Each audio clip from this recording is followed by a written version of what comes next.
aujourd'hui, nous entamons les conférences avec des femmes donc, qui vont nous parler de leur expérience de la data, avec le CRM, data scientist, marketing d'intelligence pour les DSI, la connaissance client au centre de la transformation. Donc je passe la parole tout de suite à Claudine Volant-Rivet de l'UDA, bonjour, qui je pense va être... Attendez, je vous donne le micro, qui va nous présenter vos invités.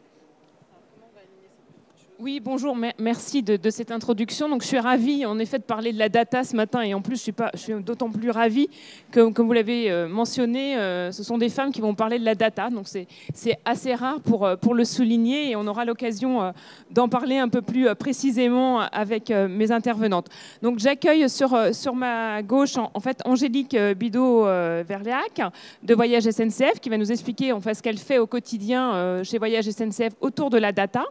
Pascale Zebec, on connaît bien l'UDA parce qu'elle anime une commission au sein de l'UDA sur la commission études, donc elle est notre présidente et qui travaille à la Française des Jeux chez FDJ. Et ce n'est pas Perrine qui est là, mais qui est dignement remplacée par Laetitia Paris de l'agence Aquen, qui va, elle, nous expliquer un peu au quotidien dans son agence comment ça se passe pour recruter des profils data. Donc merci encore, mesdames, d'avoir accepté d'être parmi nous ce matin. Angélique, on va commencer par toi pour t'expliquer un peu ce que tu fais justement sur Voyage SNCF autour de la data et un petit peu rapidement ton parcours pour qu'on mieux comprenne justement les profils qui traitent de la data dans l'entreprise. Donc bonjour, je travaille donc chez voyagesncf.com depuis 4 ans. Moi j'ai un profil assez particulier parce que j'ai fait un DEA de mathématiques et un master marketing management à l'ESSEC. Et du coup j'ai une double compétence aujourd'hui qui me permet en fait de travailler... Vous m'entendez? C'est ça, ouais, c'est ce que j'allais dire. Le micro fonctionne là? Allô, allô? Ah, il faut que je rapproche. D'accord, ok. Donc, ce que je disais, en fait, c'est que j'ai un double profil mathématiques et marketing. Du coup, ce qui me permet d'être à la fois avec mes équipes autour de la data, des data scientists, des data miners et des spécialistes techniques, et à la fois pour répondre à des enjeux marketing auprès de la direction marketing. Donc, aujourd'hui, je dépends de la direction marketing. On travaille sur des sujets vraiment de personnalisation du client et on est à peu près une équipe d'une 20aine de personnes à travailler autour de la data. Merci beaucoup, Angélique. Pascal? Oui, bonjour. Donc, Pascale Zebec, je travaille à la Française des Jeux. J'ai un parcours purement Française des Jeux avec 3 métiers différents. J'entame un petit peu le 4e. J'ai commencé comme contrôleur de gestion, puis j'étais responsable marketing ratage, et puis responsable du département Consumer and Market Intelligence. Et là, on m'a donné un rôle d'expert, et donc je suis expert Market Intelligence depuis le 1er janvier pour justement donner peut-être de l'intelligence dans la data. De la data, on en a, mais comment est-ce qu'on l'exploite et comment les études peuvent enrichir la data dans l'entreprise. Merci. Laetitia, donc tu ne peux pas spécialement parler data, mais qui est Aquent et qu'est-ce que tu fais chez Aquent? Alors, donc je suis chez Aquent depuis une petite année du côté commercial.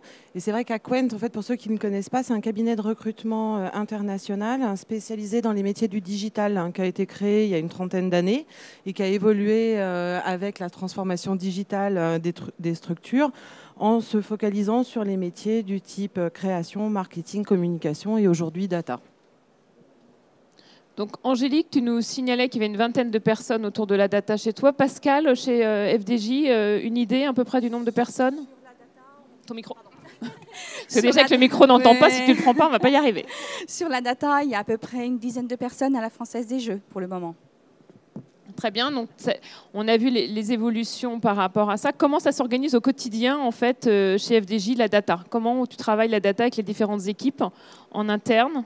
Alors, ça va être très difficile parce que tout est relativement nouveau. Donc, l'organisation, la transformation digitale, elle date du 1er janvier de cette année. Donc, effectivement, j'ai peu de recul pour cela.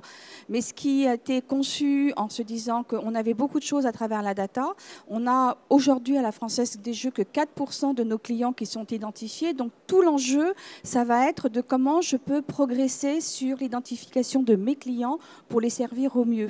Et donc, c'est là qu'il faut construire effectivement aujourd'hui, c'est quoi la data, comment est-ce qu'on doit la gérer, qu'est-ce qu'on doit lui donner, comment est-ce qu'on peut l'enrichir.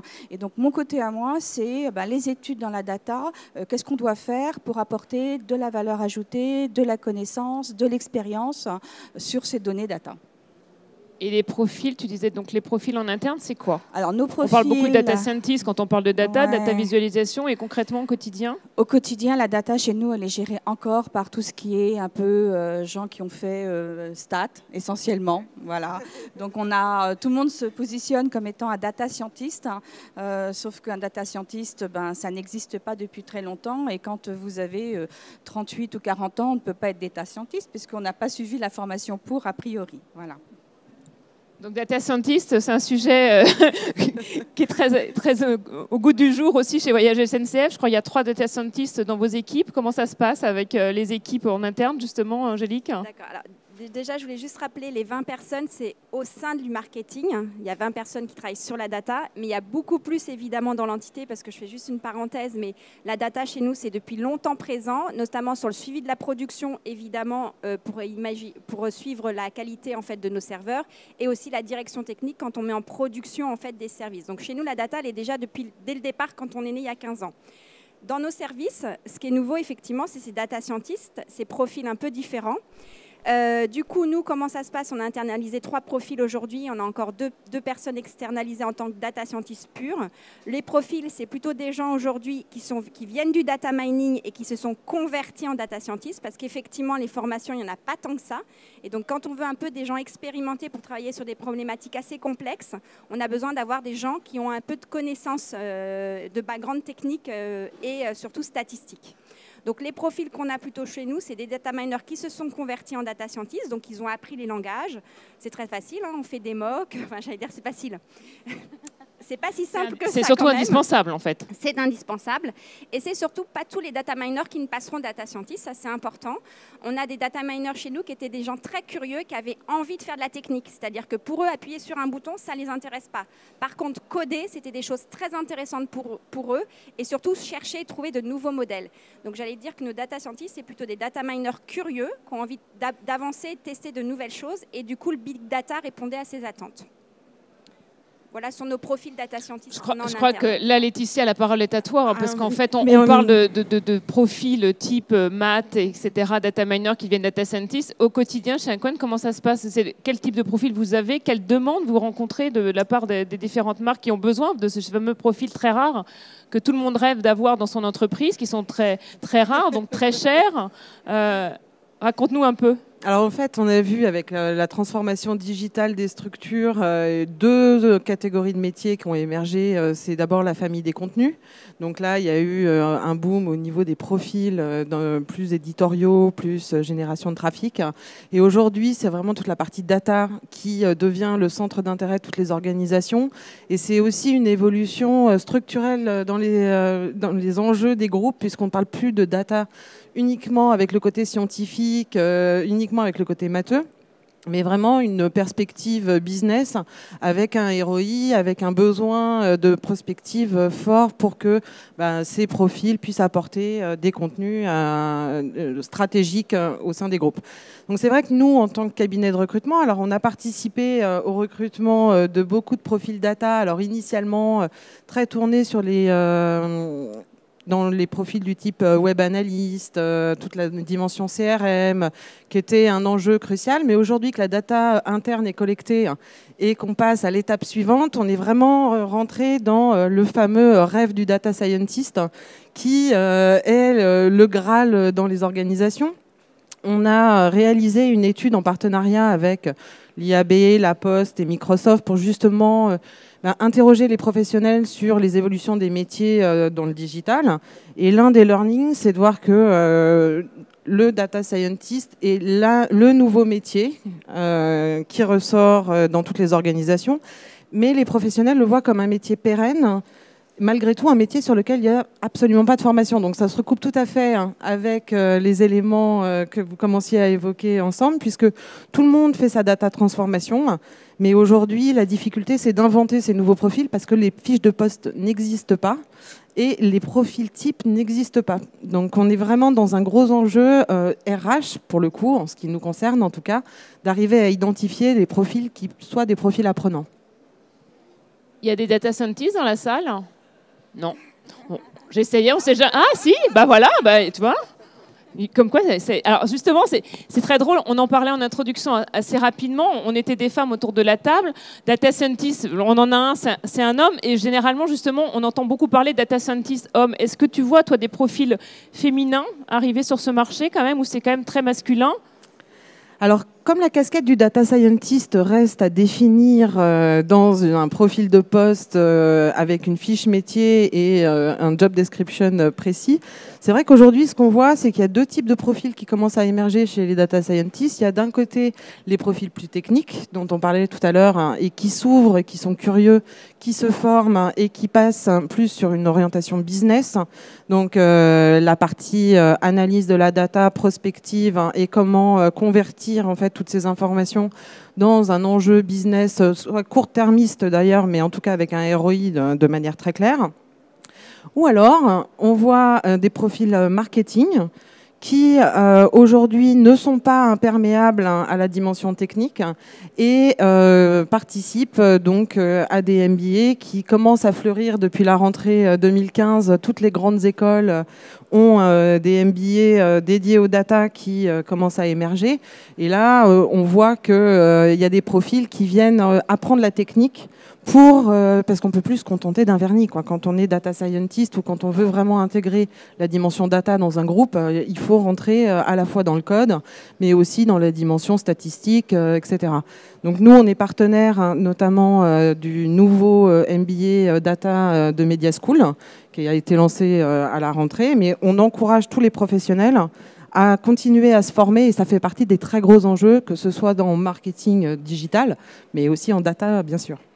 J'ai eu moi-même la chance d'animer en fait un cours sur la data et efficacité dans le cadre du Master 2 Sorbonne. Et en effet, les profils étaient extrêmement variés autour de la table. C'est-à-dire qu'on avait vraiment des gens aussi bien du ministère de la Finance que chez les annonceurs ou des médias, avec des parcours complètement différents. Donc c'est intéressant de voir, c'est un peu ce que tu disais, Angélique.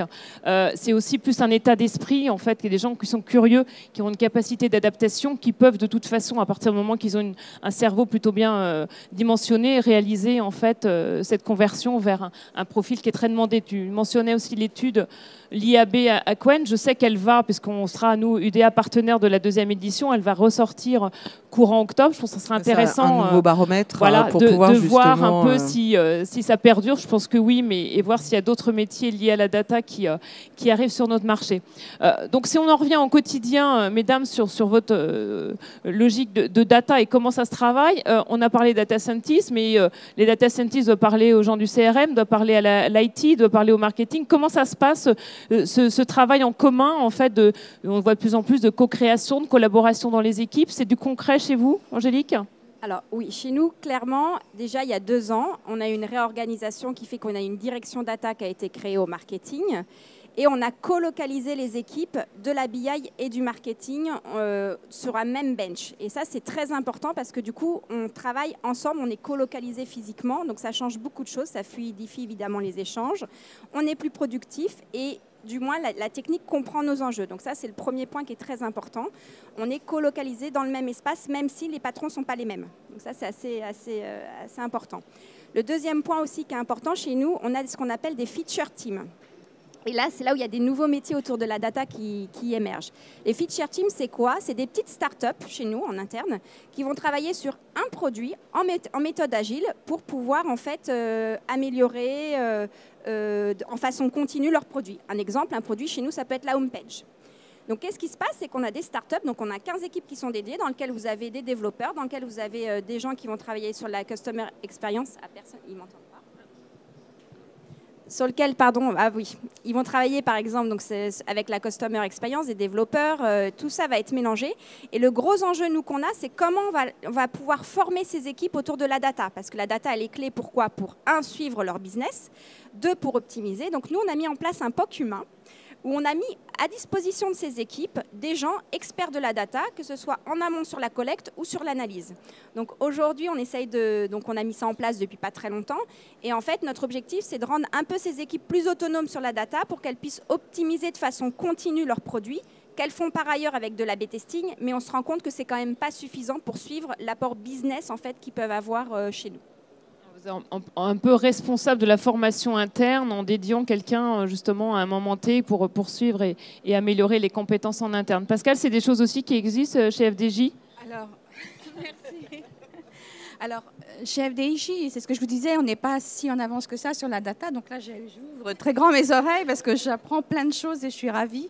Par contre, ce qu'on s'est bien rendu compte depuis maintenant à peu près 2 ans, c'est qu'on avait besoin de travailler non plus en silo, mais de façon très transversale. Et donc, dans le même style, on a créé un peu ce qu'on appelle les incubateurs chez nous. Donc, c'est des cellules où on mélange les métiers avec l'IT et ils vont développer des produits et des services ensemble. Et donc, il y a aujourd'hui, je crois, 6 cellules. Effectivement, chaque fois, c'est 2 ou 3 personnes et qui vont travailler et donc délivrer soit des POC, soit carrément un produit finalisé ou un service. Et ça, c'est assez intéressant parce qu'on s'aperçoit qu'on va un peu plus vite, même si la mise en place est longue, parce qu'il faut apprendre à travailler, on a des patrons différents, comment est-ce qu'on reporte tout ça? C'est-à-dire que le reporting, on doit le casser, ça veut dire qu'on doit travailler en mode agile, c'est qu'il n'y a plus vraiment de hiérarchie. Donc c'est vrai que c'est un nouveau mode de fonctionnement. Alors, je reviens sur la partie études, c'est comme ça qu'on fonctionnait, parce qu'on était très mode projet et qu'on travaillait de façon très transversale avec tous. Mais c'est vrai qu'on était pratiquement la seule entité qui travaillait comme ça auparavant. Et donc là, on voit qu'au fur et à mesure du temps, eh bien, on travaille tous différemment. Le digital s'est rapproché du marketing. Donc maintenant, ça ne forme plus qu'une seule direction. Et donc, on essaye d'apprendre les uns des autres. Le digital, effectivement, étant beaucoup plus fourni de data que l'était le marketing jusqu'à présent. Donc comment est-ce qu'on apprend à se parler? Le marketing était plutôt dans la connaissance client, dans la construction, la création et des plannings de marketing, de vente. Le digital, c'est je fais quelque chose, je mesure l'action, et puis si ça ne marche pas, eh bien, je ne vais pas me chercher à comprendre, je vais aller plus vite sur un 2e essai, puis un 3e essai. La chose que je trouve intéressante quand même de spécifier, c'est que cette notion de test un peu en learn du digital, aujourd'hui, nos équipes en reviennent, c'est-à-dire qu'ils reviennent voir les études en disant « ouais, j'ai de la donnée, c'est bien, j'ai compris que ça ne marchait pas. » Quoi, j'ai pas compris. Je sais que ça ne marche pas, mais je ne sais pas pourquoi. Donc aujourd'hui, c'est là où on essaie de remettre de l'intelligence. Les équipes d'elles-mêmes viennent nous voir en disant « voilà, j'ai fait mon A/B testing, c'est bien le A qui fonctionne, mais pourquoi il fonctionne et qu'est-ce qu'il y avait de pas bien dans le B ?» C'est quand même assez extraordinaire. Donc voilà, c'est pour ça que je pense que c'est des métiers qui doivent chercher à se connaître et à se construire dans le futur. Laetitia, je te voyais opiner de la tête. C'est une tendance de fond que tu vois justement sur tes clients? Alors il y a déjà depuis à peu près 18 à 24 mois les data labs aussi qui ont émergé au sein des organisations. Et là, c'est vrai qu'on a un certain nombre de clients qui montent des équipes complètes autour de la data, puisqu'on est passé un petit peu... Alors, tout dépend des stades aussi d'évolution des organisations autour de la data, parce que le premier stade, c'est quand même la collecte et l'analyse des data internes. Et c'est vrai que rien que ce premier pas peut demander beaucoup de transformation en termes de structure et de mode de fonctionnement, comme tu le mentionnais. Et après, il y a la croisée des chemins quand on agrège avec les données des partenaires, avec les données des objets connectés, les données qui viennent des réseaux sociaux. Et c'est vrai que là, ce monde des équipes complètes qui ne sont tournées qu'autour de la data, avec une ambition extrêmement héroïste, et des équipes qui sont conséquentes, parce qu'on assiste à des équipes de 50, 70, 100 personnes qui essayent de se monter. Mais la difficulté, c'est d'arriver à identifier des profils qui correspondent aux besoins, parce qu'ils n'existent pas. Enfin, il faut les inventer, il faut essayer de faire émerger chez des talents des compétences qui ne viennent pas de leur historique professionnel. Donc, on a certains clients en fait qui ont lancé même des concours en interne pour faire émerger au travers de projets personnels des compétences qui ne sont pas connues au sein du groupe. Donc, essayer de voir comment utiliser. C'est de la formation, c'est de la valorisation, c'est du mode projet. Parce que ces personnes travaillent uniquement pendant une période donnée au sein d'une équipe dédiée avec un objectif. Mais ça permet à la fois aux membres de l'équipe de se sentir valorisés. On commence à les découvrir, on commence à voir un petit peu plus que ce qu'ils faisaient précédemment. Et surtout, les profils data, en dehors des profils extrêmement scientifiques, arriver à les identifier, c'est très compliqué. Et les soft skills... C'est la question que je voulais te poser. Comment on identifie justement quelqu'un qui a des compétences data en interne par rapport au concours en interne de l'entreprise? Quelles sont les questions types qu'on peut poser pour se dire celui-là, oui, il a un bon profil data, celui-là, non? Alors souvent, quand on cherche des profils data, on cherche les profils scientifiques. C'est la première démarche, hormis si quelqu'un qui vient du marketing ou des études se manifeste comme étant très attiré par la dimension technique. Mais la dimension technique étant quand même plus compliquée. On parlait du data scientist. C'est compliqué de former un data scientist qui vient des métiers du marketing, des études, alors que c'est plus facile de trouver un scientifique qui va être très ouvert et qui va pouvoir intégrer des notions business beaucoup plus fortes. Donc aujourd'hui, c'est un peu du test and learn aussi dans le recrutement au niveau des data scientists ou des profils data de manière générale. Alors après, on a quand même du recul sur tout ce qui est web analyse, toute la dimension analyse consommateur. Avec le digital, tu avais déjà commencé à avoir des profils un peu dans cet univers. Là, maintenant, c'est peut-être un peu plus précis au lieu de la data, mais le digital avait déjà généré cette transformation, cette nécessité de revoir des postes en fait, avec des compétences plus techniques que... Exactement. Non, mais surtout cet univers analyse des data consommateurs, analyse des parcours consommateurs. Finalement, là, ça fait quand même plusieurs années aujourd'hui que des profils ont émergé. Il y a des compétences qui sont assez claires. Il y a des formations qui sont assez claires et on voit quand même la nouvelle génération qui très rapidement prend des projets, même à titre personnel, et donc on voit des compétences émerger. Donc sur cette dimension-là, on a un petit peu moins de challenge à trouver des profils. La grosse difficulté, c'est vraiment quand on est sur des postes d'agrégation de données internes et externes, où là, on est à la fois dans des dimensions d'algorithme, des dimensions d'analyse, et aussi quels sont les paramètres pour identifier la bonne de la mauvaise data. Parce qu'il y en a tellement des data que émerger dans ce secteur, il faut quand même des profils qui soient à la fois techniques, qui puissent comprendre la manière dont les outils fonctionnent. On parle beaucoup de DMP sur le marché. Est-ce qu'on met en place une DMP, pas une DMP? Qu'est-ce que c'est la DMP? Quels en sont les bénéfices? Et donc tout le monde ne peut pas rentrer dans cet univers. Et donc aller recruter aujourd'hui, alors je vais parler au nom de mes clients, c'est à la fois s'intéresser aux nouvelles formations. Quelles sont les nouvelles formations? On en parlait avec les différents MBA qui peuvent permettre de faire émerger des profils. Ça va être quelle formation interne ou quel projet je peux confier à l'un de mes collaborateurs pour l'aider justement en travaillant en partenariat avec d'autres départements à développer ses compétences. Ou quels sont les outils qui peuvent être utiles. Nous, on a nos propres MOOC chez Aquent qui nous permettent d'identifier aussi des profils apprenants. L'idée, comme on fait partie d'un groupe américain, on a la chance de bénéficier de leurs outils. Et sur beaucoup des métiers techniques, on a un MOOC disponible et gratuit. Et donc, on voit quand un profil vient faire un MOOC de manière autonome, déjà, c'est quand même quelqu'un qui est intéressé. Quand Là, typiquement, toi, tu remontes de la data pour Exactement. identifier ton père. Exactement. Moi, je crée ma communauté. Tu fais une mini data scientist à toi toute seule, en fait. Je suis trop contente. Non, c'est vrai aussi que quand on a un profil qui est certifié, on a le parcours, on a les notations. On sait que c'est un talent à côté duquel on ne peut pas passer. Angélique, Laetitia parlait justement du travail entre l'interne et l'externe. Les expériences sur Voyage SNCF, comment vous travaillez justement avec la donnée externe et des équipes externes? Parce qu'il y a déjà une grosse équipe en interne, mais il y a toujours besoin, évidemment, on parle beaucoup de third ou seconde partie data. Comment ça se passe? Alors déjà, nous, on se dit qu'on a beaucoup de choses en interne. Donc on est... Ce que je disais, c'est qu'on a déjà pas mal de données en interne. Donc déjà, ce que je voulais dire, c'est que nous, on explore déjà nos données dans un premier temps. Quelque chose de très important, et vous l'avez dit en fait tout à l'heure, on commence petit. Si par exemple la donnée n'est pas là, mais on sait qu'elle est nécessaire, on va d'abord commencer par une donnée qui est existante, faire un premier produit, donc un premier algorithme, et après on rajoutera une deuxième donnée pour pouvoir améliorer le produit. Donc on raisonne vraiment en cycle court pour éviter d'avoir des délais très longs. Donc ça, c'est un premier point. L'autre chose, c'est qu'après, sur les données externes, nous, on essaye évidemment de travailler dessus. Qu'est-ce qu'on fait? On fait de l'exploratoire dans ces cas-là. Donc, dans un premier temps, on se laisse le temps de ne pas être en mode héroïste, mais plutôt en mode exploratoire, comprendre la donnée, la qualité de la donnée, voir si elle va vraiment apporter quelque chose pour le client. Et si c'est oui, après, tout simplement, on fait un test et après, on l'industrialise pour l'activer. Donc, on utilise vraiment les données externes, donc comme la météo, je pense que beaucoup de gens le font déjà, mais vraiment dans un but de simplifier le parcours client et de personnaliser aussi la relation qu'on a avec eux pour leur rendre un vrai service autour d'un use case très précis. Pascal, L'interne externe. Ah, non, c'est pas une question piège. Bah, écoute, on est à peu près la même chose. Je vois effectivement, bon, les first party, on n'a pas grand-chose aujourd'hui parce qu'on a juste une base de clients identifiés de 1 million.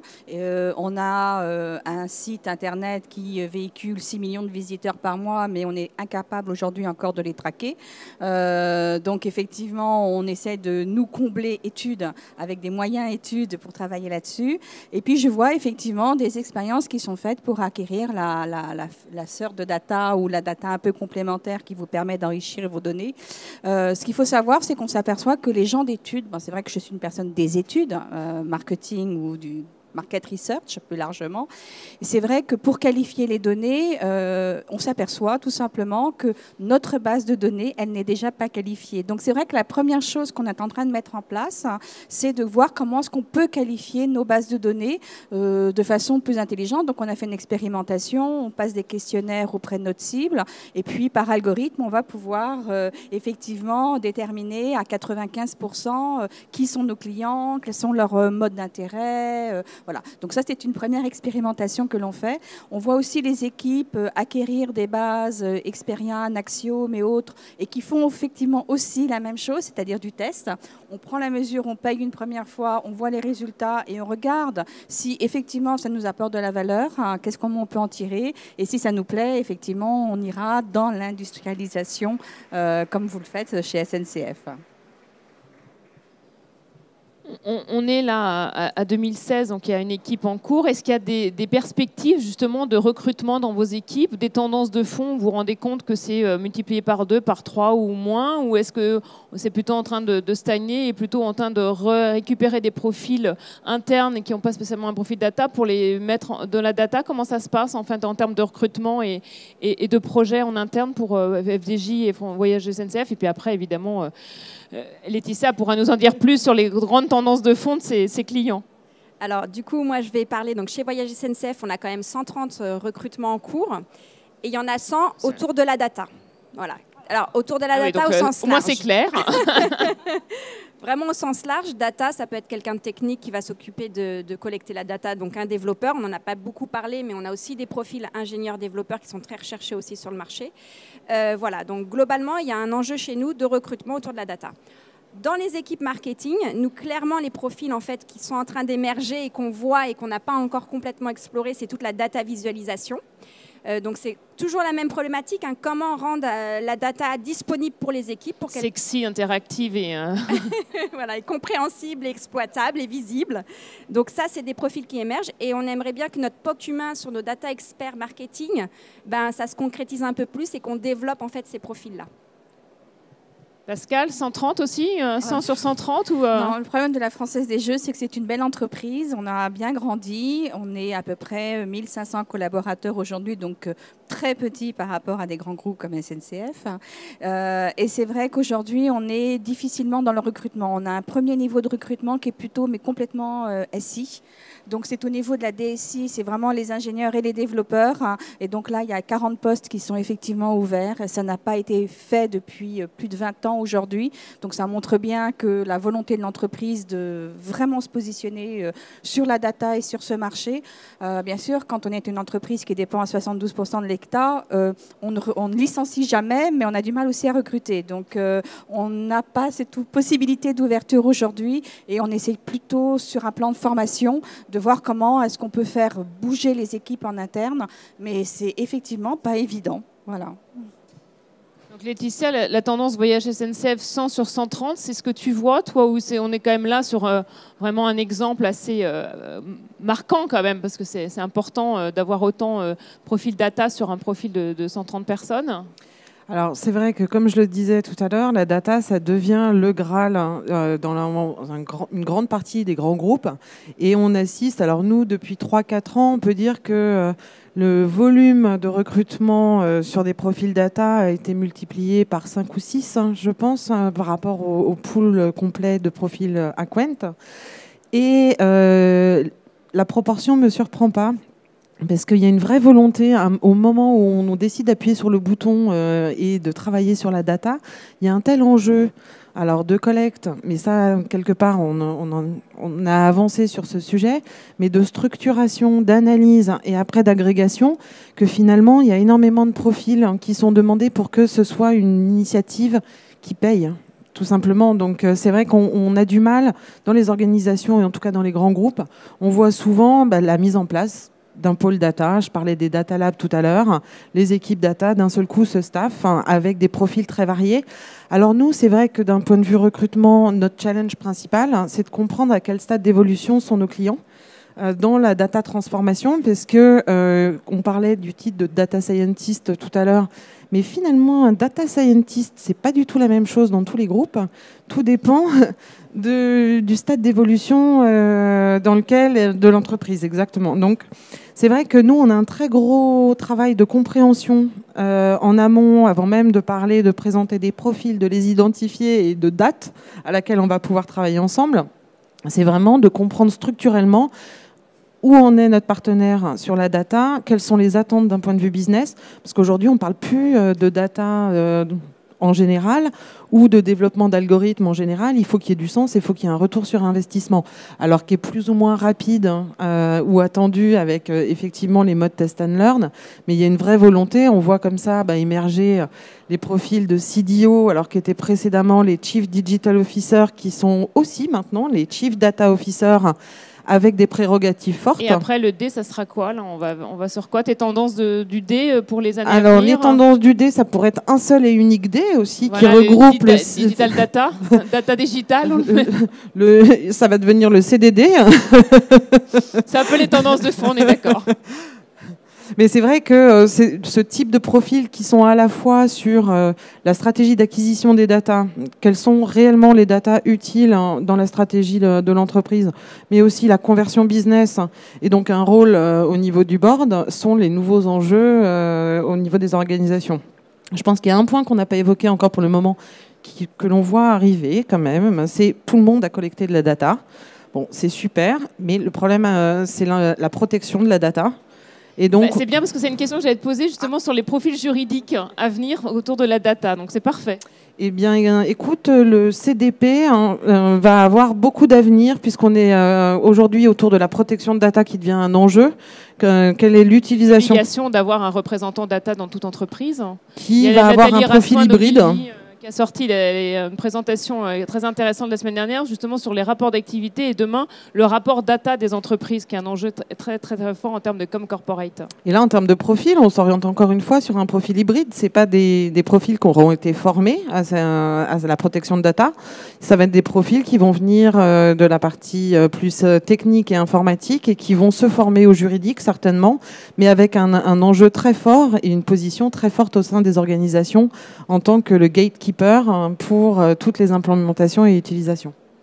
Donc il y a vraiment un enjeu de transversalité aussi de la data sur tous les services. On l'a vu avec le digital, tout le monde devait avoir un peu du digital dans son mindset et dans sa manière de travailler. Maintenant, on est vraiment sur des profils, tout le monde doit avoir un peu de data dans sa tête pour travailler au quotidien. C'est vraiment des tendances que vous voyez toutes les trois dans vos entreprises. Et là, en termes de formation, on est sur des profils plutôt seniors. Les formations dès le début, comment ça se passe? Est-ce qu'il y a des écoles qui ressortent? Est-ce qu'il y a des tendances d'écoles qui vont voir émerger, qui sont des écoles un peu... un mix entre l'école 42 et de l'école classique, ou mais les grandes écoles, tu vois, sur les grandes écoles, des formations type HEC spécialisées data? Alors, on voit plus aujourd'hui de programmes type MBA émerger sur la data avec des profils qui ont déjà eu une première ou deuxième expérience professionnelle qui viennent se spécialiser. Maintenant, la data commence à rentrer dans les enjeux clés des grandes écoles, notamment, qui sont les premiers, bien sûr, à prendre le sujet à bras-le-corps. Quand on a fait l'étude sur les métiers, on a vu que, quels que soient les métiers du digital, d'ailleurs, tout le monde considère que les grandes écoles sont les meilleures formatrices. Alors qu'a priori, elles sont effectivement excellentes sur un certain nombre de domaines, mais elles n'étaient pas forcément dirigées vers le digital en premier abord. Je pense que c'est l'ouverture d'esprit l'envie d'être des profils apprenants qui est cruciale dans les métiers du digital. Et donc on voit que dans les formations classiques des grandes écoles sont intégrées maintenant toutes les notions du marketing et de la communication digitale. Donc on a fait un premier pas. La data commence à y être un sujet fort également. Et progressivement, on va voir cette tendance de marché, parce qu'on la retrouve partout dans la presse. Tout le monde s'interroge sur la formation de ces profils et comment les identifier. Alors aujourd'hui, mais dans 5 ans, comment fait-on pour arriver à avoir un nombre de profils suffisant par rapport à la demande qui est en train d'être générée sur le marché? Et tu disais justement, Aquent, vous êtes une agence en fait américaine. Est-ce qu'il y a des tendances aux États-Unis que vous voyez qui ne sont pas encore arrivées en France, sur lesquelles tu te dis que ça peut potentiellement débarquer? Alors, sur les métiers du digital, on a finalement peu de décalage entre les États-Unis et la France aujourd'hui. Le digital, c'est quand même l'instantané.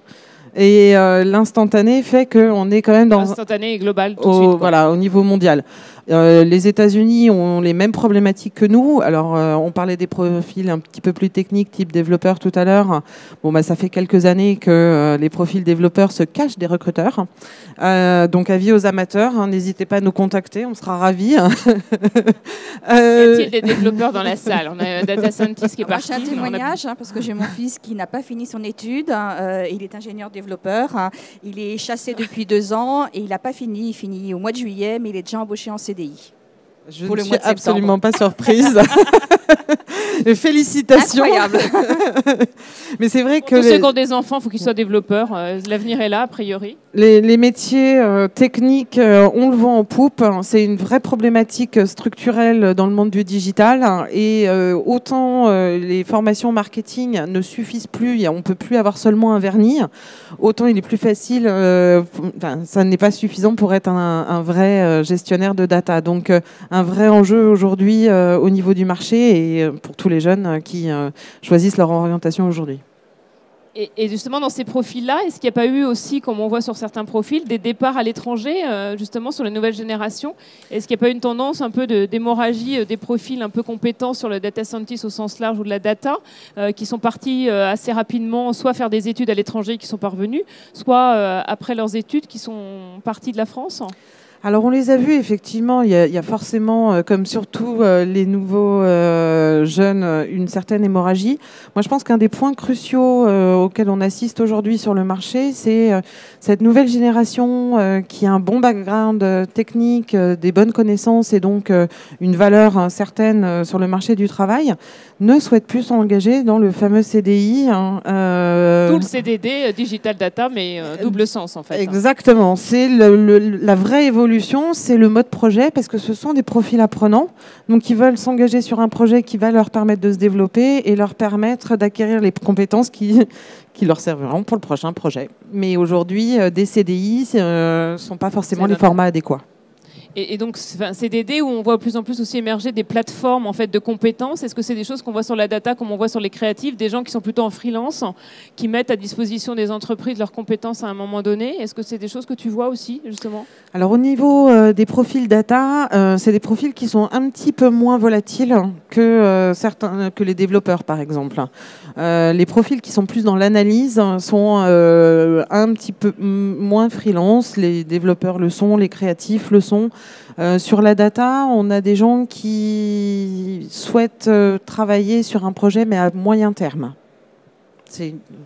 Angélique, c'est des profils que vous avez justement à Voyage SNCF, des CDD développeurs ou des développeurs freelance ou des... Alors, nous, on a beaucoup parlé de ce qu'on avait en interne, mais on a aussi une partie externe. Et donc, on se fait accompagner de cabinets en fait, spécialisés dans le big data et qui nous fournissent des développeurs en fait. Donc du coup, nous, on a évidemment internalisé 2 CDI parce que la data, c'est quand même notre cœur de business. Et donc, il faut quand même que cette connaissance soit là. Maintenant, il y a des profils comme les architectes, on n'en a pas parlé non plus, mais qui sont des profils très rares et qui, clairement, nous, on n'aurait pas la place d'avoir un architecte chez nous parce qu'une fois que la structure est mise finalement dans votre data warehouse ou votre big data, ben, l'architecte, il n'a plus grand-chose à faire. Donc nous, on préfère externaliser ces profils-là. Et Tissa, tu as identifié justement le nombre de fonctions différentes autour de la data que peut y avoir dans les entreprises à peu près. Alors, je ne donne pas un chiffre précis, mais un ordre de grandeur. Et c'est quoi? C'est 10, c'est 50, c'est 100? Alors là, c'est un peu la question piège parce qu'il y a quasiment désolée, des nouvelles j'avais pas fonctions prévu, toutes mais les bon. semaines. Hein. J'exagère un Grande peu. tendance, grande tendance. on Grande voudra tendance, pas. on doit être autour d'une quinzaine de profils différents si on intègre aussi bien les profils data purs hein, que les profils tournés vers le consommateur, les parcours consommateurs. Donc c'est vrai que ça se multiplie. Et aujourd'hui, encore une fois, un même titre ne correspond pas à la même réalité dans deux entités. Donc c'est la difficulté. On pourrait quasiment créer un titre par client. Je ne sais pas si... Il nous reste un petit peu de temps. Je ne sais pas s'il y a des questions dans la salle que vous voulez pour nos trois intervenants. N'hésitez pas à lever la main et je me déplacerai avec mon petit micro pour venir vous l'apporter. Oh, t'es naïf, c'est gentil. Bonjour. Alors, une question pour Pascal. Pascal, tu nous as dit que les recrutements étaient au niveau de la DSI, autour de la data.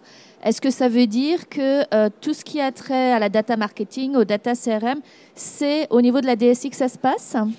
Non, c'est que chez nous, on a depuis l'origine une grosse structure DSI parce qu'on veut tout faire par nous-mêmes et tout développer. Donc pendant des années, on était vraiment sur ce trend-là et aujourd'hui, on s'est aperçu qu'on ne peut plus tout faire. Donc c'est là où on essaye de voir comment est-ce qu'on peut intégrer des nouvelles, mais des nouveaux métiers. C'est vraiment des nouvelles formations, des nouveaux langages, des nouvelles façons de penser que les gens de la DSI d'avant ne peuvent pas et ne sont pas capables de faire. Et ça, c'est plutôt la partie construction, quelque part, de notre système. Et puis, sur la partie CRM, on démarre petit, parce que je vous disais tout à l'heure qu'on est à peu près une dizaine de personnes pour le moment.